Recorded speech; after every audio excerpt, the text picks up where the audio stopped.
Olá, seja bem-vindo à Culturaria da Rê. No vídeo de hoje a gente vai falar sobre a Guerra dos Deuses, essa grande guerra que acontece entre os titãs e os deuses aliados de Zeus. Quer conhecer um pouco dessa história? Fica comigo até o fim do vídeo que você vai entender tudinho como funciona. Faça esse vídeo chegar a mais pessoas no YouTube. Deixe seu joinha, se inscreva no canal e ative o sininho. Toda semana tem vídeo novo por aqui. Agora, vamos para o nosso conteúdo. E a gente vai continuar então aqui a nossa leitura. No vídeo aqui a gente vai falar sobre a Guerra dos Deuses, que é o segundo capítulo, começa aqui na página 28. E eu vou começar justamente falando, lendo para vocês um pouquinho como ele descreve esse início. Por que eu acho interessante? Porque nesse início ele vai falar sobre o universo como ele já foi montado.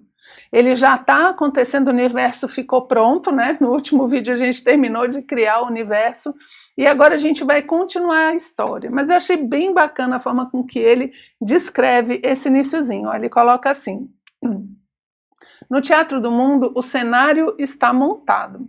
Abriu-se o espaço, o tempo passou, gerações vão se suceder.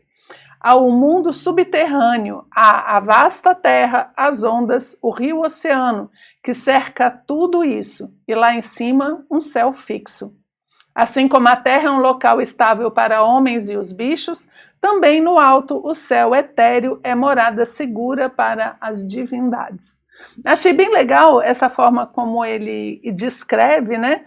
Porque dá essa impressão assim, as coisas agora já têm um lugar, o cosmos, né, já começou a poder se movimentar, porque você tem o tempo e tem o espaço. Agora a gente vai começar a brincadeira. Eu sei que na descrição que a gente vê, parece que ele está falando do planeta Terra, tá? Mas aqui, gente, tem que tentar expandir um pouco e imaginar que ele está falando também do cosmos todo, né, do universo como um todo. Não é só o planeta Terra, né, que tem um céu, que tem uma base. A ideia é que você tem um céu metafísico e um cosmos manifestado, né, uma terra material que manifesta o cosmos. A gente está falando aqui de cosmogonia, cosmogênese, como é a criação do cosmos, né? Como é o nascimento do cosmos. E eles falam, então, desse assunto através desses mitos. Ok? E a gente coloca, né, assim como é no micro, é no macro. Então, ele fala de uma forma próxima, como se fosse a criação só do planeta Terra, mas isso também tem o seu equivalente cósmico, né, no macro. Tudo bem? Então aqui a gente vai continuar então nessa nossa visão que é a criação do planeta Terra, mas sempre com essa ressalva. E aqui então a gente vai começar a ter a geração de novos seres, né? A gente já tem o espaço, já tem o tempo, e a gente viu no último vídeo que Cronos, né, que é então um dos filhos de Urano, castra o pai e toma o poder. Só que você sabe que nada é de graça, né? O que é a mãe, o que Gaia fala? Olha, Cronos, qual é a problemática aqui? O que você fez com seu pai, também vão fazer com você. Você também vai ser destronado por um dos seus filhos. E Cronos não gostou dessa ideia, né? Ele falou assim, você podia ter avisado antes, né?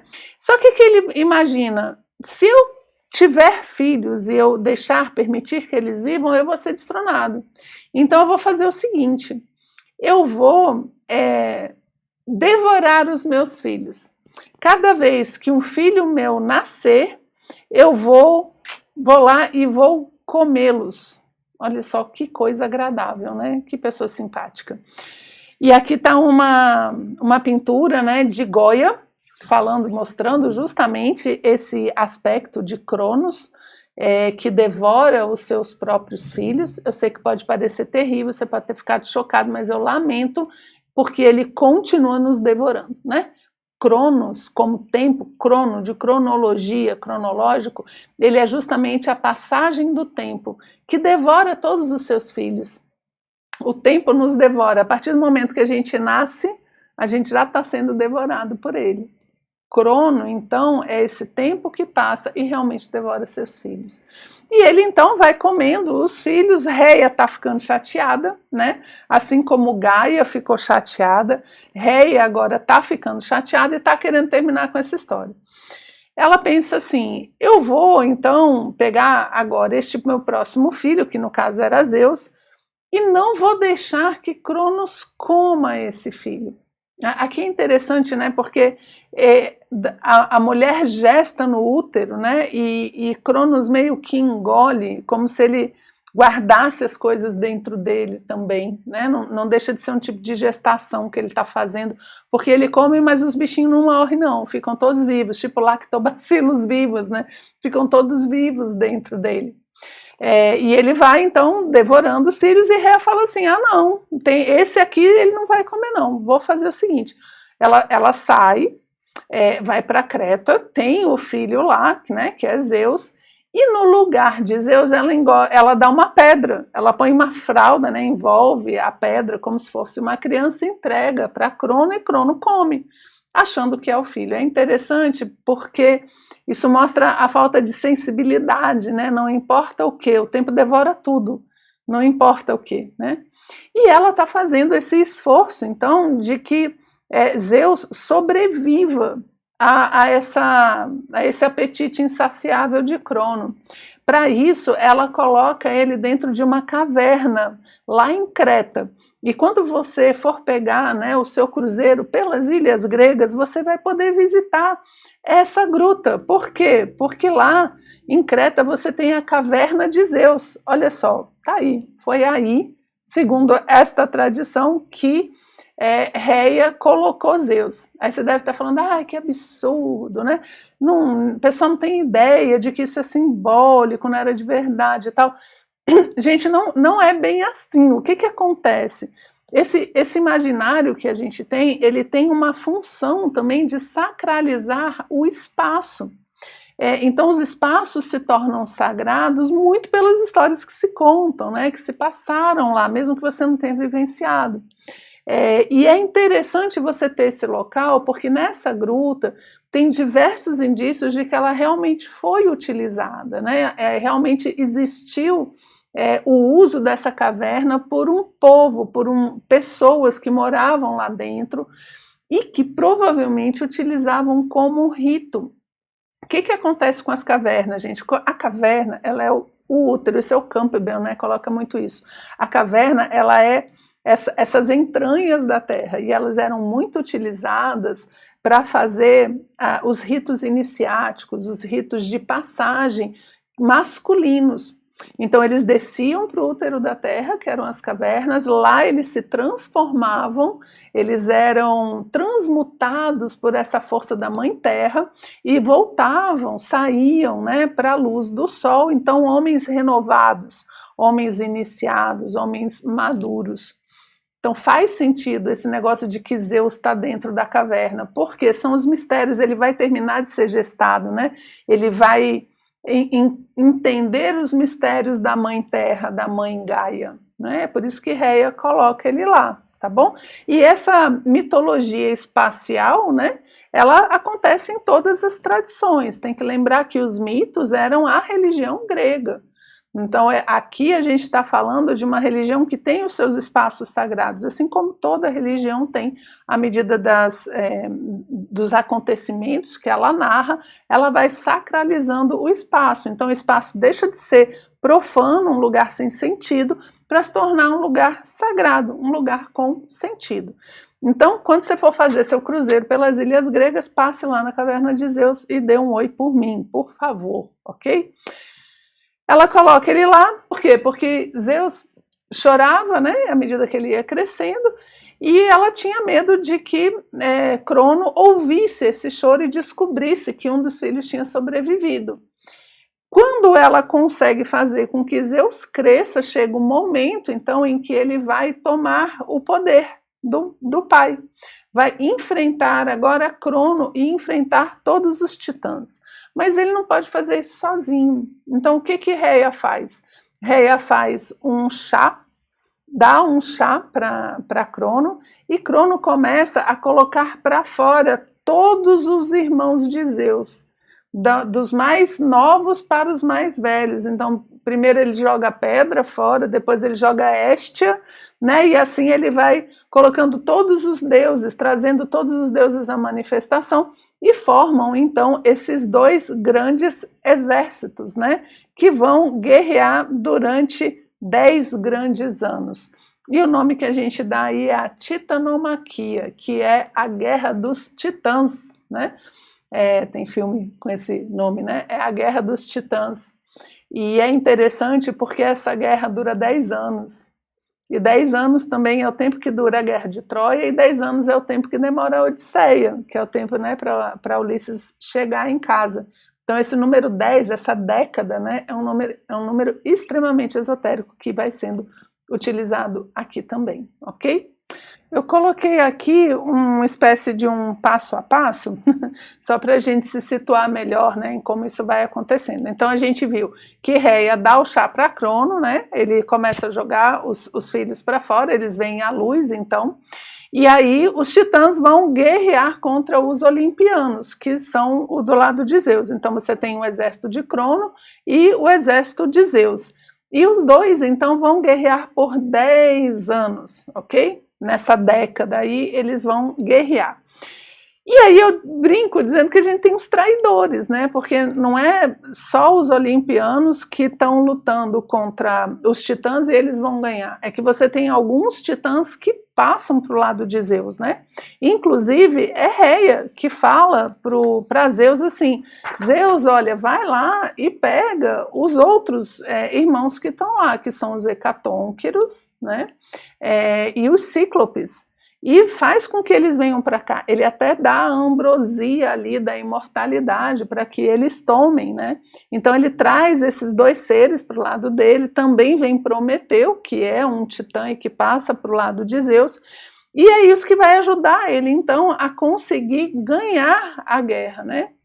É interessante porque essa guerra de Zeus e Crono, essas duas figuras, elas são a ordenação do cosmos. Quando você tem Zeus lutando contra os titãs, é mais ou menos assim: os titãs, eles são caóticos, eles são destruidores, eles são as forças iniciais da natureza. É você imaginar tipo um vulcão soltando lava, ou o mar cheio de ondas bravias. Tudo que você imagina assim descontrolado, cheio de força, são representados pelos titãs. E o que acontece? Você não consegue viver num mundo assim. Essa energia, ela precisa ser acalmada, ela precisa ser organizada, ela precisa ser canalizada. E é Zeus que vai fazer isso. E essa é a grande luta. E não é só a luta de Zeus, não. É a luta da nossa vida, gente. A gente está sempre lutando por essas coisas, para acalmar os ânimos, né? Para acalmar desejos, instintos, interesses. Como é que a gente vai juntar esse turbilhão que existe dentro de nós e transformar isso em algo que possa ser útil, não destrutivo? Como é que a gente vai organizar o caos que existe dentro da gente, cheio de elementos e de potências, né, para que a vida comece a se estruturar na matéria? Essa é a luta. Então, ele precisa de algumas forças telúricas, né, fortes ali do lado dele, para ajudar também a dominar a outra. Veja só, e a ideia aqui de dominação é a ideia de acalmar essas forças. Você não consegue criar uma cidade num lugar que está sempre tendo terremoto. Você tem que apaziguar. Então, quando você apazigua um titã, você consegue estabelecer a civilização. Então, Zeus vai ser essa civilização que vai acontecer. Porque depois que você tem os deuses olimpianos, é que você vai ter a criação do ser humano, enfim, você vai ter toda essa interação dos deuses com os homens, dos deuses com o destino humano. Então ele precisa colocar ordem.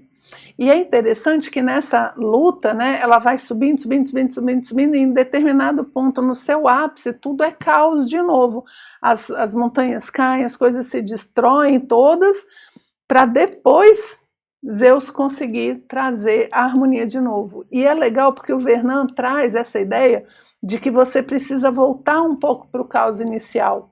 Aquele caos de onde surge, inclusive, Gaia, né, e tudo mais, É como se a gente vivesse agora um segundo ciclo de caos, o que faz todo sentido, porque do primeiro caos nascem alguns deuses, do segundo caos nascem outros, e a gente sabe que a vida é assim, né? Toda vez que a gente vai passar por uma nova fase, um novo projeto, uma nova etapa, o que acontece? Um caos, um caos. Por exemplo, resolvi fazer um escritório, o que acontece antes dele ficar pronto? Um caos. Não é o caos total ali, mas é o caos ali dentro das coisas da profissão até que isso se estabeleça. Todo início, né, de projeto, ele tem um caos anterior que precisa ser organizado. É Zeus lutando contra os titãs. Então veja só, a gente está vivendo isso o tempo todo na nossa vida, não é? Só que a gente tem que conseguir ganhar como Zeus faz. E como é que Zeus ganha essa batalha então, né? Como é que ele vai conseguir derrubar os titãs? Ele vai pegar os hecatônquiros, né? E aqui a gente tem uma pintura, né, mostrando justamente essa parte da história. Ele vai pegar os hecatônquiros, que são os seres com 100 braços, lembra deles, né? Os bichinhos bonitos que só. E faz com que eles joguem pedras em cima dos titãs. E aí os titãs eles vão ficar paralisados debaixo dessas pedras. São muitos, eles têm 100 braços, né, gente? Joga tudo de uma vez, vai formando uma montanha assim em cima. E aí é justamente essas forças sendo apaziguadas, né? Seres de movimento, de força e tudo, o que eles vão ser agora?